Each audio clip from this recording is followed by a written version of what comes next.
Why, hello there. Welcome and join us for another rainy day reading. I'm here with Jonathan Cahal. How are you doing, sir? I have a new computer and it feels good. That's good to hear. We are also here with Joe Stratman. How are you doing, sir? I'm good. So is this not the dungeon anymore? No, it was never a dungeon. I don't know what you're talking about. Although I think we are technically covering horror manga this whole month, so it might as well be. Or not horror, Okay, but Jay? like thriller, supernatural, all that stuff. And I'm also Walter Holliger, and I think this is the first time I'm remembering in 10 episodes to introduce myself, so hi. So guys, we're going to do something a little different this week. Can you guys want to take a guess at what that is? Oh. The beach episode? Yes, exactly, the beach episode. Where instead of doing one series, we're actually going to cover 3 one-shots of a specific type. In this case, being the Josei Supernatural, inspired by a one-shot that Joe brought to my attention. Are you happy you brought that to my attention, Joe? Yes. To give you a run... You better hope I never get a chance to make a suggestion on a one shot. Yeah, I'm pretty sure you already have in multiple ways. But anyway, to let everyone know, we are going to be covering The Female Fridge by Tori Miki, Sunny and Rainy by Ikori Anno, and Orpheros by Nozu. But before we do any of that, we must ask our guests, beginning with... Let's start with you, Joe, because Jonathan asked me to leave him for last. What have you been reading lately? I'm trying to finally finish off Pluto. It's been a long thing. I mean, I love this. It's the Urasawa cross Tezuka, where he redoes Astro Boy as a serious dramatic thing, and it is like Total Recall, Minority Report, a lot of like serious, awesome sci-fi movies put into a manga and turned into Astro Boy, and it's fantastic. My problem was I got most of it years ago. Most of it. I got the last volume. I didn't realize I hadn't gotten the second to last volume. So I took the longest time recovering to go and getting a quote unquote enough money for a manga, but you know budget and stuff. But having the open cash to go and get the one before the last. Now that I have it, it's been off and on. I've been reading it from the beginning because I forgot everything that happened. As you do, yeah. I think I read the first volume of that series a long time ago. I remember liking it, but I couldn't really get hooked into it for some reason. Which is weird because I love Urasawa's work. I would probably recognize this work if someone said it, but I actually don't recognize Urasawa's name. Monster. Okay, then I do know his work, yes. 20th Century Boy, Billy Bat.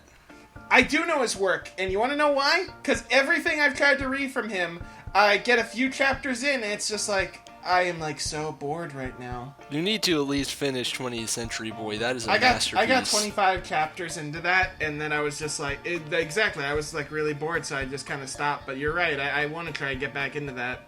It's basically Stephen King's The Stand done by the Japanese. Oh, and it even references Stephen King books as a plot point. That does sound neat.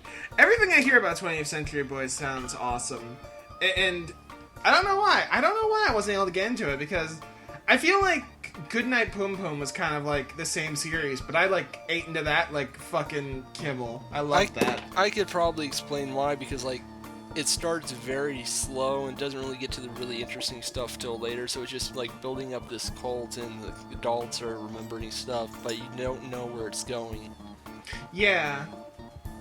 It's really funny because I think about it, that it's obviously, 20th Century Boys must have run in a magazine for, that demographic, because I could never imagine, even with, stuff, directed in Senni magazines today, I could never imagine such a slow series picking up steam the way that 20th Century Boys must have.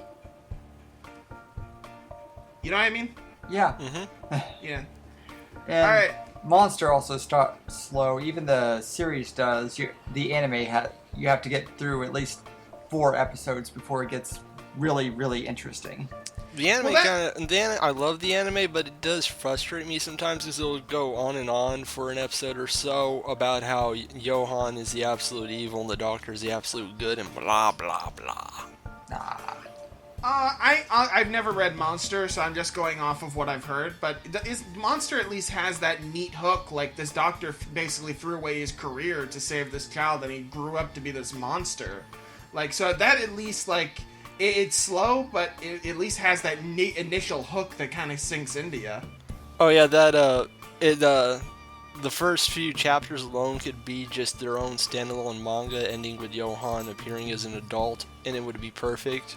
But they kept going after that, and it just gets crazy from there. There's so many manga I gotta read, dude. Like, just so many. And there's so little time. But thank you, Joe, for telling us about Pluto and sparking a whole conversation about a lot of good manga. And then we get to Jonathan. Just fucking go. Before I get to the big event, I want to say I did read and finish a 17-chapter series from Iki Iki. She's this lady who does a lot of yaoi and work and sometimes yuri work, and I've actually reviewed some of her stuff on the site once. But this particular series called Renai and DCXX should have been far more interesting than it actually is. So get this, the premise of it is that it is the future and all men on the planet are dead because of a deadly virus. You've got us. Keep going. Yeah, so basically every female left on Earth decided to get society running a certain way. Society is basically having to reform itself without a second main sex, so women start dividing themselves into Adams and Eves, with Adams having to take more masculine qualities, and basically there's still anti-gay laws for some insane reason, even though everyone is the exact same sex. They're just forced into different gender roles.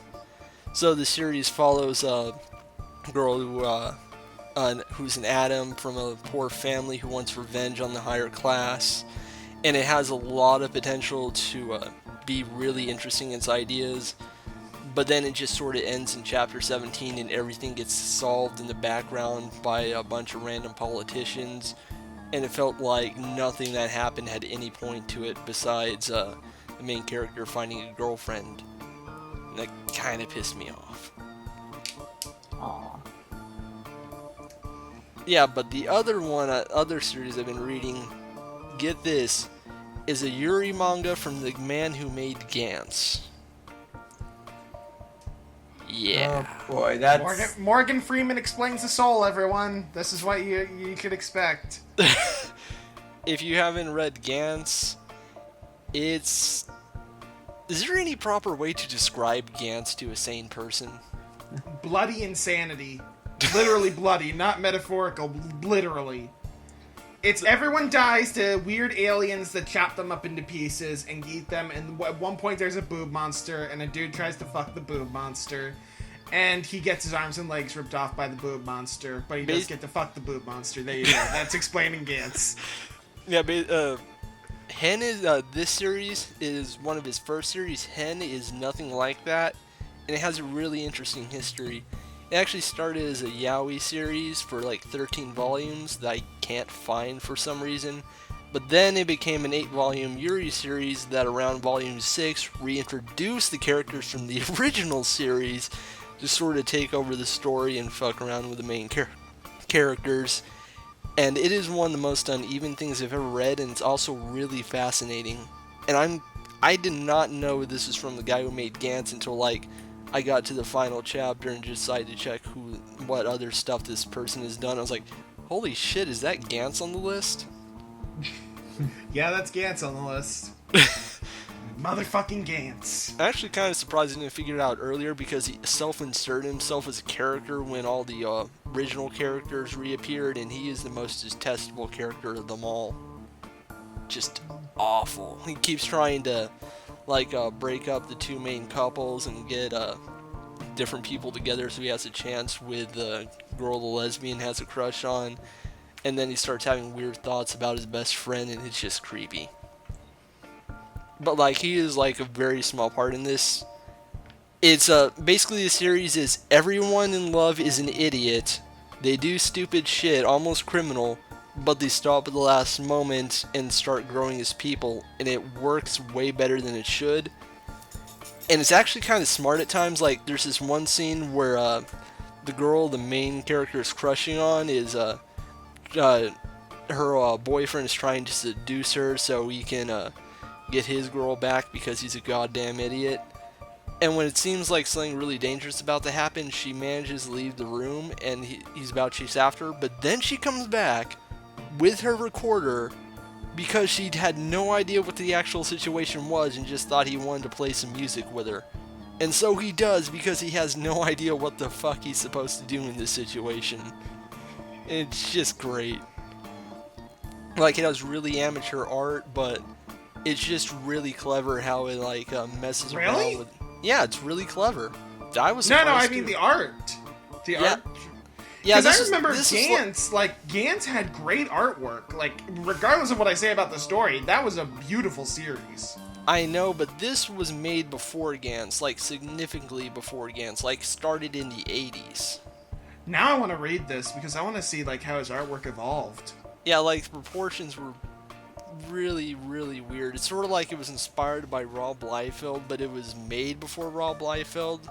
Though, to be fair, he actually draws bodies way better, just with the similar proportions, like the very incredibly dangerously thin waist sort of thing. And then huge pecs / boobs.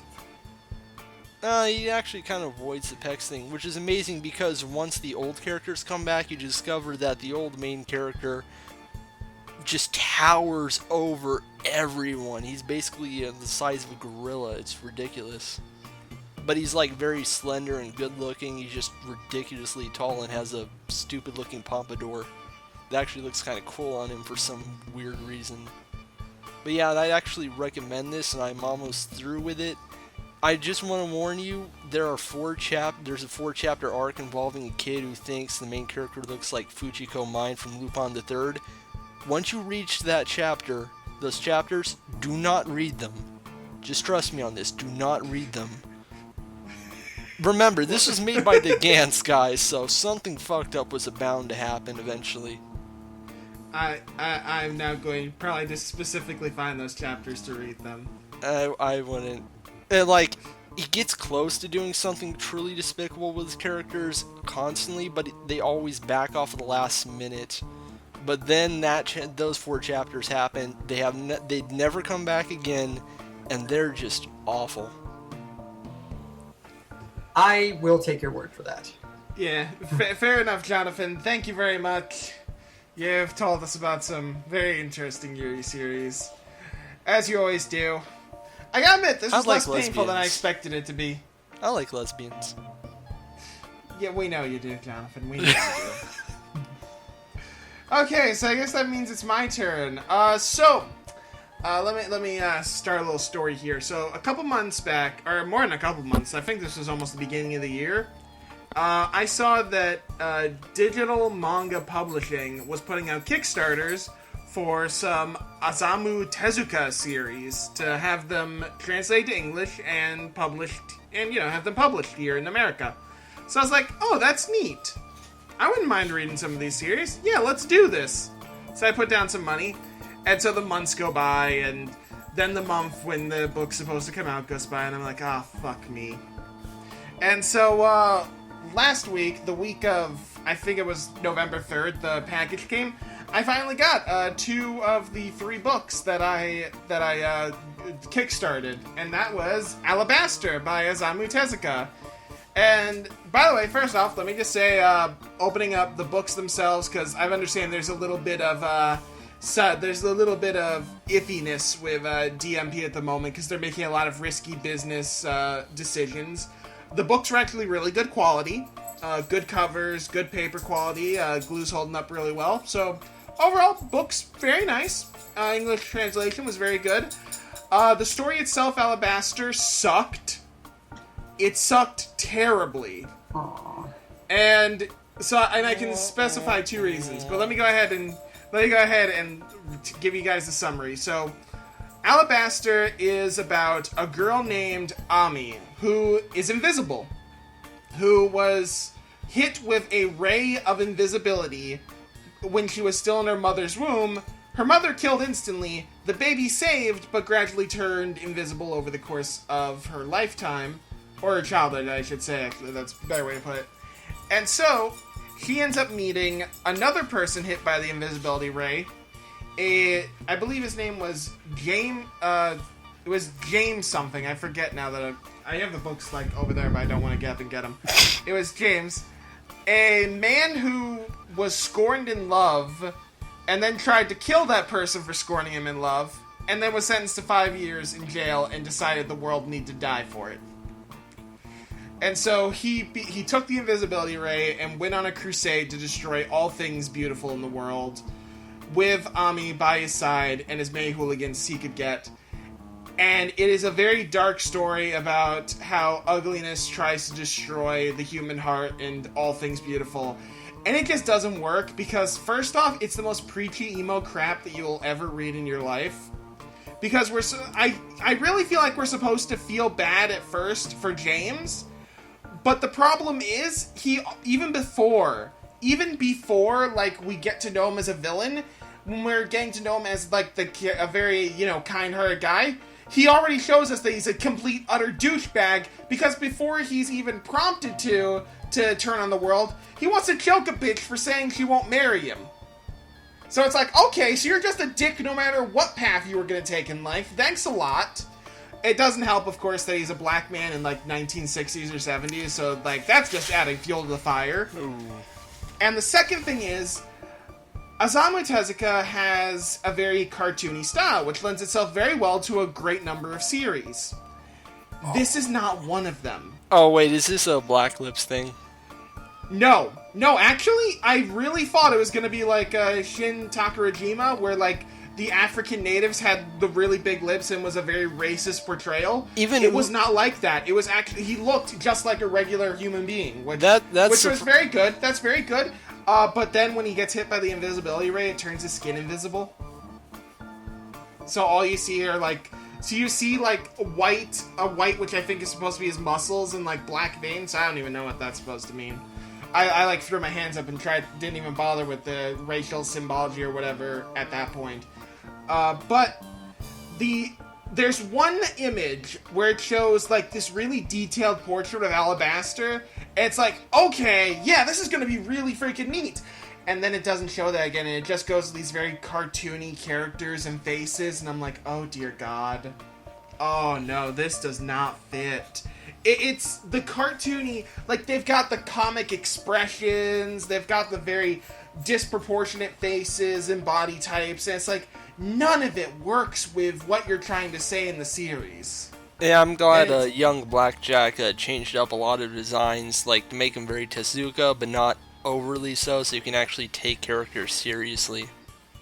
Yeah, like, and Alabaster, like, after that one chapter where he's introduced, it's like, even he succumbs to this, making very cartoony, like, oh man, there's a moment when he dies, when he just makes the biggest cartoon, like, Wah!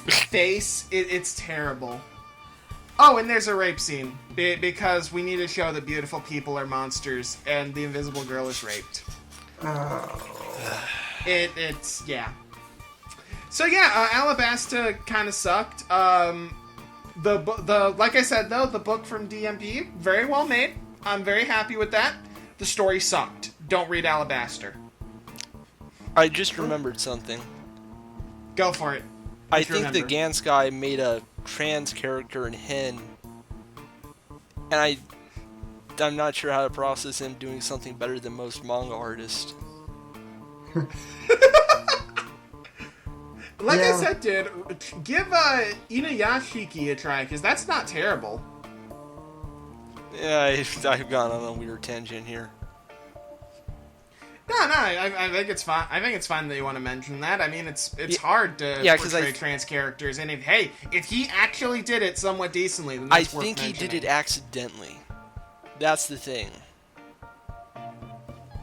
well, I don't know what to say about that. Then you gotta ask Danny. Let me. I just want to talk about real quick those original characters I mentioned. Originally, the plot of the series was supposed to be one of them had a suddenly turned into a girl one day, but apparently they didn't do that. But in this series, he has the body of a girl, but is a guy, and I don't think the guy writing it really understood what he was actually writing at that point. It's just kind of weird to me. Because I mean, like, characters creep on him, and the main guy is constantly trying to say he's not gay for being attracted to a guy, and it just, I don't know how this is supposed to end. It's just weird to me. Does it have an ending? Yeah, it does. I just haven't read it yet. I have one volume left. Oh, wow. Well, you should read that and figure I'm out definitely how it ends. I'm gonna review the series, so I'll tell everyone my thoughts. There you go. Look at Infinite Rainy Day. You'll see his review and you'll see how that ending came out. Granted, you're gonna be on Murcielago next time anyway, so I'll make you tell us then too. I'm so excited. I know you've been looking forward to this ever since you pissed me off in episode 4 and made me put it on the roster. Serial killing lesbians. Yes, serial killing lesbians. As we know on the other podcast, whenever Jonathan picks out something, it works out well. Don't worry, this one's actually good. Because I've actually read this manga. I'm not like just blind picking crap and hoping it's not crap. Speaking of which, next time I pick a series for Heavy Storms, I'm picking Gantz. And then bring me along and I can sing the super Englishy theme song. So guys, you guys ready to talk about one-shots? Yay! One shot, one kill. So, let's save the best for last. We're not going to start with the female fridge. Let's start with Sunny and Rainy by Ikori Ano. Ando, it's Ando. So, what'd you guys think of that one? Yeah, it's pretty good. It's a thing that exists. Yeah, it felt like a short story I have to read for an English class. But not like a particularly interesting English class. Like, it's something that just gets shoved in between an Edgar Allan Poe story and Bartleby the Scriber. Just something light. You can just, like... It's, like, very easy to understand, but also very vague, but that's obviously the point, because if it actually had something to say with this premise, it'd be stupid.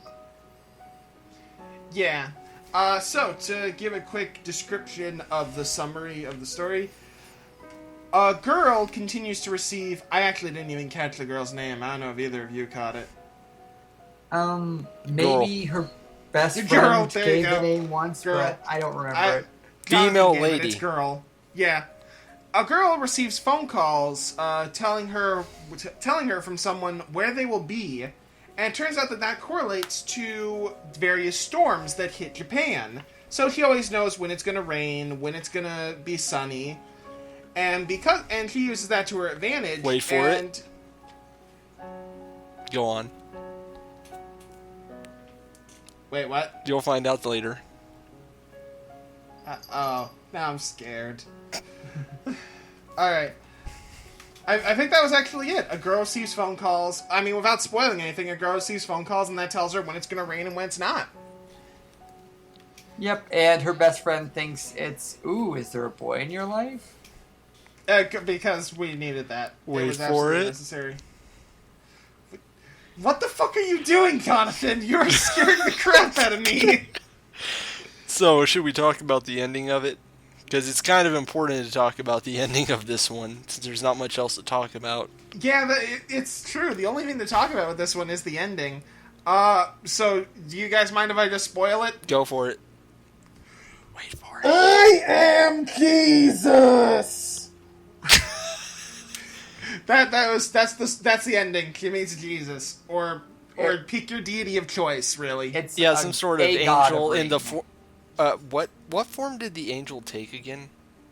It looked like the mask that No Face wears in Spirited Away, wrapped in angel wings. No, I mean what it normally came as. Oh, storms. Like Like, typhoons, what- rainstorms, all that stuff. What other type of storms are there? Hurricanes? Here I Monsoons? am, rocky like a hurricane. Okay, no. I'm done with you, Jonathan. I'm done with you. I'm done with you. You're laughing. We are. Are you serious? Were you seriously just sitting on that, waiting for one of us to say that? Do as the scorpions have done before you. I get it, because the Scorpions is a band. I see. I lived through the '80s. Don't mess with me. This is Yeah, going and well. I'm an '80s poser, so I don't know what you think you're gonna get past me. Well, you've watched Adult Swim, haven't you? Of course, You haven't seen Aqua Teen Hunger Force? of course I have. Oh, you haven't seen the best episode. I probably have. I just don't remember it. Anyways, I've seen the Jonathan, one what you where need to learn is I have no memory, like none at all. I don't have cable. that's sad. You Anyways, gotta live. I gotta eat. I just wanted to say about this series, I'm not quite sure what it's trying to say, if the author really did have a point, because the most I got of it is that she wants to fuck a hurricane god. It could also be that he wanted to know why he consistently calls her, even though they met as like when he was a little child. Of course, then again, when you live like millions of fucking years as a god, I guess age really does not matter to you, does it? I think maybe it's just trying to be her. I think it's just trying to show that she has a guardian angel and that miracles can happen. Like, it always comes in a storm, but it always seems to stop the heavy storms before it can hurt her. I honestly didn't get that. I think it just lives in storms, and like it wanted to meet her, so it would always tell her like where it was gonna be, and it was hoping she'd be there. Yeah, that may be that, but I'm just trying to wonder what the point of all that is. She just said, well, this country is a place of dreams, or whatever it is she said at the end. Oh And Lord, is this is like a Japanese tourism Japan thing? has a god of rain watching over it. That was the message. Yeah. And isn't that kind of neat? Yeah. That's like, oh my God, this is like Life of Pi down to a few pages. Because ultimately that dumbass thing was What's the life of Pi? it's that book movie thing about a guy who gets trapped on a raft with a tiger, I think it was. Oh, Yeah. I know what that is then. Yeah. The ultimate point of the story of being told was that miracles exist, because then because he's explaining that story to people to explain this miraculous thing that happened, and then he explains a much more realistic story where terrible things just happen, and he says everyone chose to believe the happy one. God exists, which is the dumbest fucking thing you've ever heard. Yeah. Then It's obvious that they haven't watched Channel 9 News, otherwise they would have believed the bad one.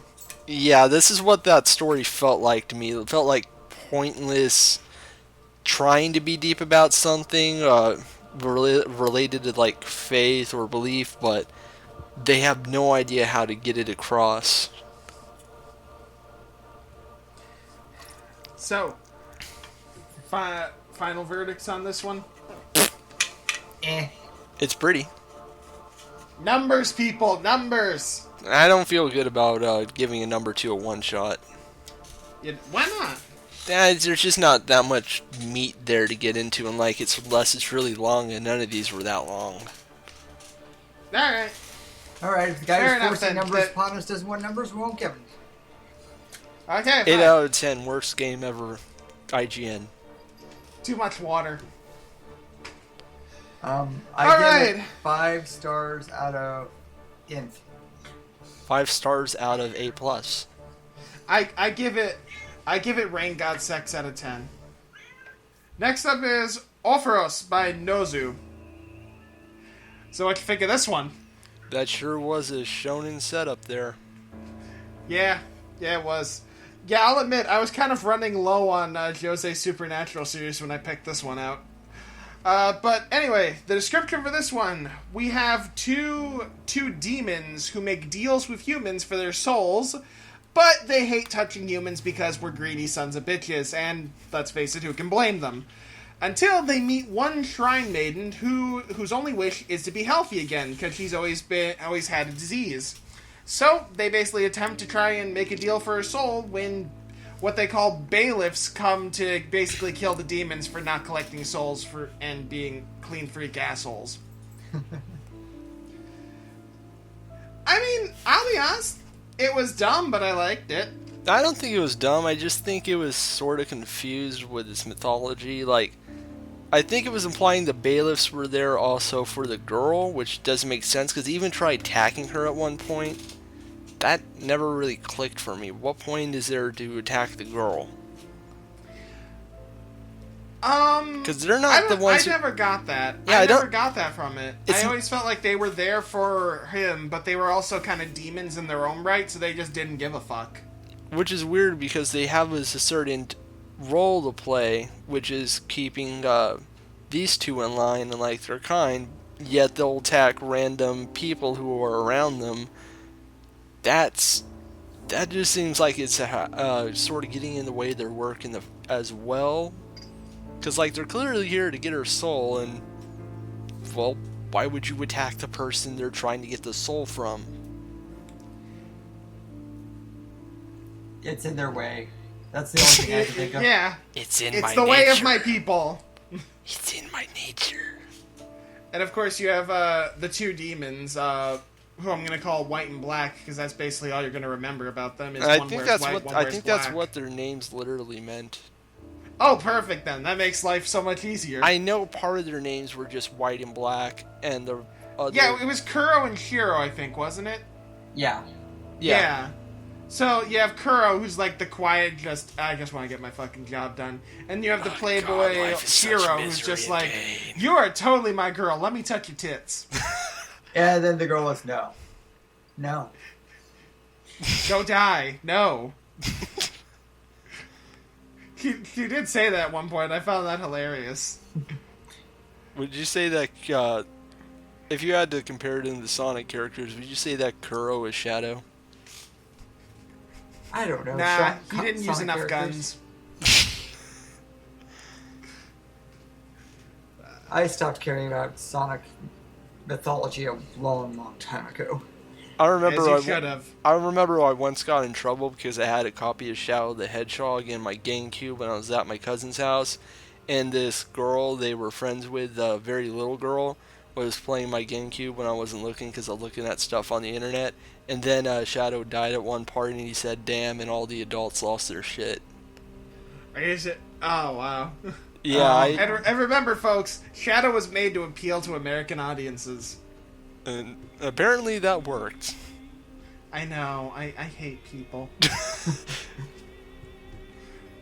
But anyway, back to the series, which I guess we don't have nearly as much to talk about as I thought we would. Yeah, I mean, it feels like every goddamn shonen pilot I have ever read except Madoka Box, because that wasn't about mystical bullshit. Yeah, I mean, like, if you're gonna do spirits and ghosts and stuff, you need to at least set up some ground rules and stick to them, not just sort of do whatever with them. I mean, even Bleach got that right from the very beginning. I mean, D. Grayman got that right from the beginning, and that series fucking sucks. Oh, by the way, not to go off topic, but D. Grayman started running again. I know, I don't care. It fucking sucks. Yeah, I had to make the decision. Do I care enough to keep reading this? And I did, and I've officially dropped D. Grayman after waiting for it to go off hiatus for years. I just remembered I once knew a guy who really liked the main character and used an avatar of him all the time, and he turned out to be a men's rights activist. Oh, wow. Yeah, wow. And like apparently even got Are we talking above the totem pole of the Bitcoin guy in your class, or below? No, the Bitcoin guy's not an MRA. He's just an ass. Okay. But like, yeah, like he apparently he got kicked off at one point because he was basically hitting on every girl on the site on Skype. Eventually, he started whining that he was the victim when the girl finally got sick of his shit, reported him, and said no. And he was like, I'm just trying to help her, in like all text. And eventually just got to the point where everyone mocked him by making little signatures with all the text he wrote in the Skype chat and funny pictures, and it was a glorious day. Yeah, so this is not You're part of some weird shit, Jonathan. Alright, fuck it. I think we've officially run out of things to talk about with Horror Foes. Yeah, the series ends with them wanting to grant her wish to be healthy because she's like sick, cough, cough, she can't go to school. They have to because the Baylors attack her so they can't get her soul. And then once she's actually healed, she's like, oh my god, I can live a normal life! I want to do all this stuff! And she has so many wishes that they can't, that she becomes like the greediest soul they've ever seen. Oh my god, I just realized. What? The two main characters are men's rights activists. What? The minute they lose interest in the girls when she shows any sort of agency or not wanting to just be a damsel or something like that. It's kind of It doesn't help that the only two people they see try to take souls from are women. Yeah, that's kind of fucked up. Yeah. Like I said, folks, Josei Supernatural, this is intended for female audiences, older female audiences, And don't even... 50 Shades of Grey female audiences. Well, they should just read shoujo for that case if they want their 50 Shades of Grey fix, because that's where all the rape is. Oh, definitely. Have you ever read Blackbird? Oh, boy. I own the first volume to that, and man, was that a terrible choice. It's either for adult men or young girls. There's going to be rape in it, apparently. Yep. Japan! Okay. Yeah. Alright. Final verdicts on Overos. It was a cute little story. Nothing more, nothing less. I didn't like the ending. I thought that was kind of clever, but I can see why this didn't get picked up as a series. There's just nothing to it. Yeah. Alright, guys. It's time. What did you think of the female fridge? It was okay. Of course you don't find it fucking weird, Jonathan. You fucking reviewed The Wormhole, for Christ's sakes. The wormhole? The Wormhole, yeah. I don't remember that. Ah, fuck you. No, seriously. I honestly... Why do I have a better memory of what you reviewed than you do? Wait, that's terrible. Could you refresh my memory here? Because that's not... It's about the dude who, like, fucking molests a chick using worms. You don't remember this? It was fucking terrible. You're gonna have to be more specific. Oh, I give up. God. So the female fridge is about a woman who turns into a fridge one day. And turns out she's in the apartment of a dude she's had a crush on. And gets off from having her door open and stuffed with groceries. But then the dude's girlfriend comes over and they fuck. And then the fridge kills them both. And then the fridge turns into a fridge again for another guy so that he can continue the cycle forever. Quick, call Hollywood. Who are those people who are making every single horror movie ever nowadays? I have no idea. It's like Something House or whatever. Funhouse? No, Oh, we should get M. Night Shyamalan to direct this. Absolutely. No. David Cronenberg. No, that would actually be good. I want to see M. Night Shyamalan do this, because after seeing clips of The Visit where he basically makes old people out to be the ultimate evil, I want to see what he does with a fucking living fridge. I've actually heard that The Visit's pretty good. No, I haven't it's seen it, but I've not. heard. It's not. It's basically one of the worst movies of the year. Everyone kind of agreed on this one. It's just also batshit. Good reviews. Yeah, so have I. Yeah, but I've also seen bad reviews of Crimson Peak because it's not scary when it's not a horror movie, so I don't give a shit. Okay, here's the thing about that. That's the studio's fault. Because they advertised it as a horror movie. Everyone thought it was a horror movie. No one went in that movie thinking they were going to see anything but a horror movie. I'm sad now. I came in with no expectations. I loved the crap out of that movie, so... I haven't seen it. Instead, I went with my brother to see Goosebumps and Hotel Transylvania 2. I've heard both of those are good. Goosebumps is okay, pretty campy in the first act, but once the monsters get loose, it gets awesome. It really does. And Hotel Transylvania 2 is a crap rehash of the first movie. But at least it still has that great animation. Dude, the hair on that kid was fucking, like, you could see every fucking strand. That was crazy. Gendy is an amazing director of animation. I want him to do something actually interesting now. Oh, yeah.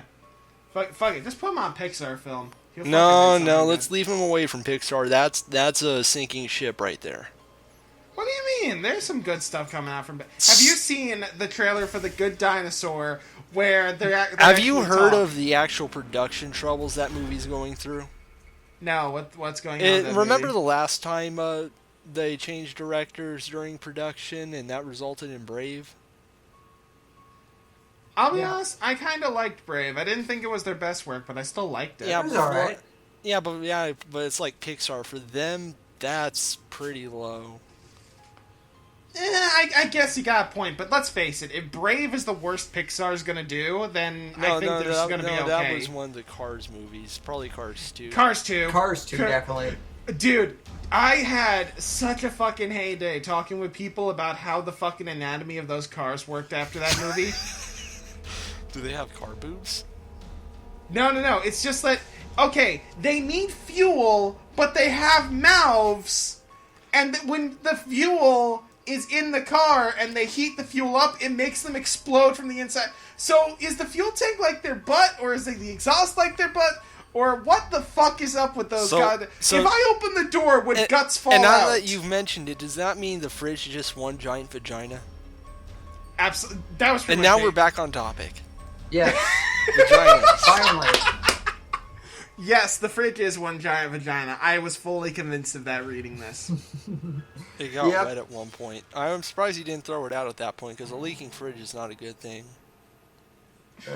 Then again, he didn't seem like a rocket scientist, so I doubt he ever noticed. Koji, I think is his name.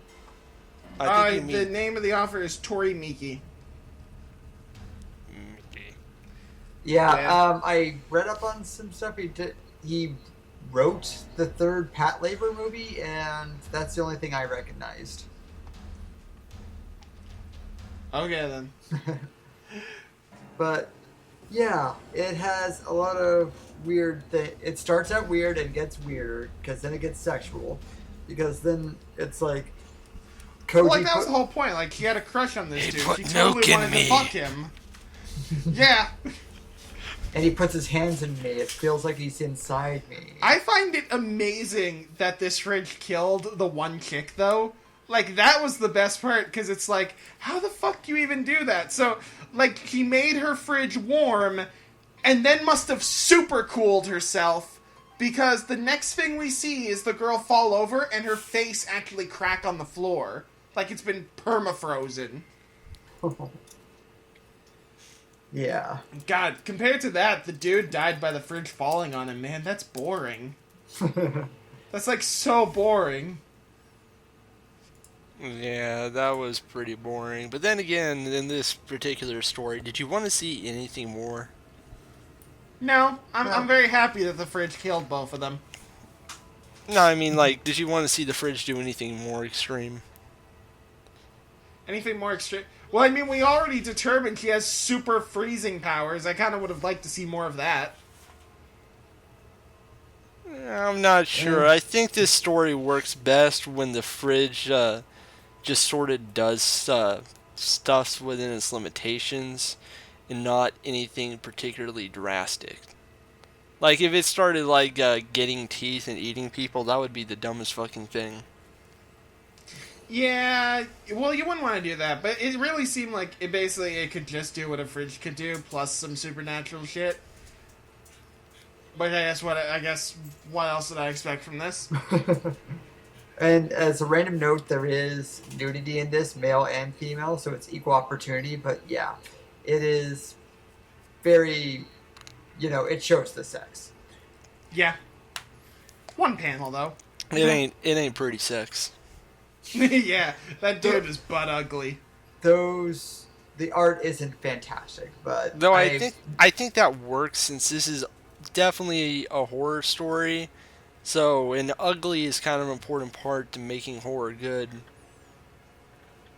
Like, you need some sort of Yeah, ugly element, like the way it looks or the personality of the characters. You just have to strike the right balance between ugly and normal for it to work, or else you get stuff like a bunch of unlikable pricks. yeah, and I guess he kind of did have to do a more visual ugly because this is a story that focuses a lot on the fridge and doesn't really give time for any like character building on anyone else. So they needed to be like some kind of visually ugly for this to work. He'll have fury like a woman froze. Oh my god, Jonathan.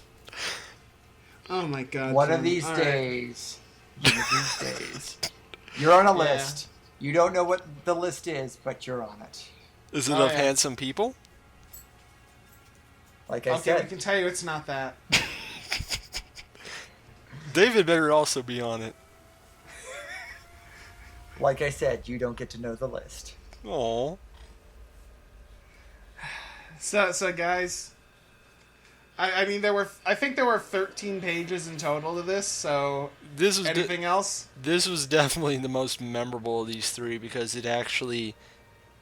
Well, I'm not sure it had a point. It's just like it had a story. Yeah, a fridge is in love with a guy, and when it turns out he's in love with another person, the fridge fucking murders people. Yandere That's fridge. a story. Oh, I wonder if there's gonna be a mode in Yandere Simulator where you can be a fridge. I would rather play as a dude in Yonder Simulator than a fridge. What the fuck is wrong with you? Why do people not like the You've idea read of a dude? JoJo, right? You know I've what read it's like. JoJo, yes. You know what it's like when the guy is a Yandere, right? It's fucking terrible. Exactly.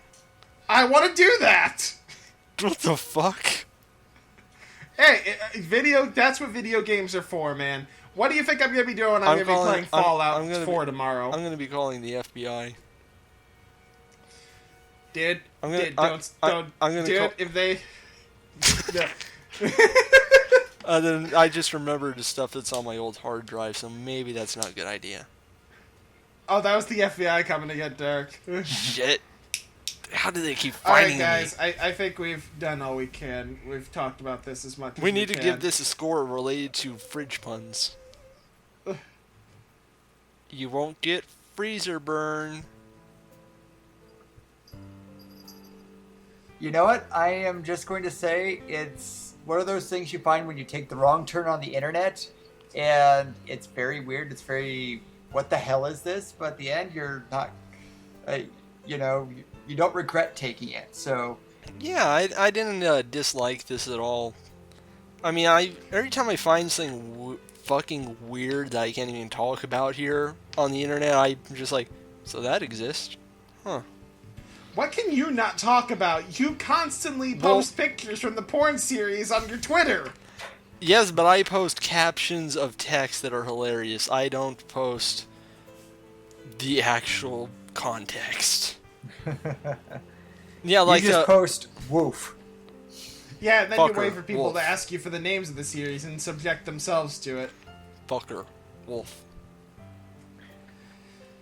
This was definitely memorable. It was interesting, and this is supposedly supposed to be the female fridge #1, so I think there's supposed to be a continuation, but I wasn't able to find it, and I'm kind of sad about that. I'm kind of glad there's no continuation for this, because I don't think there's much else you can do with this concept without going into stock horror crap.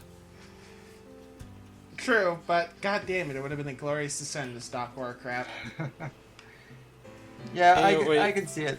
It's like the Ginger Dead Man. You could take like 20 minutes of that, but then after that, it's just like, kill me.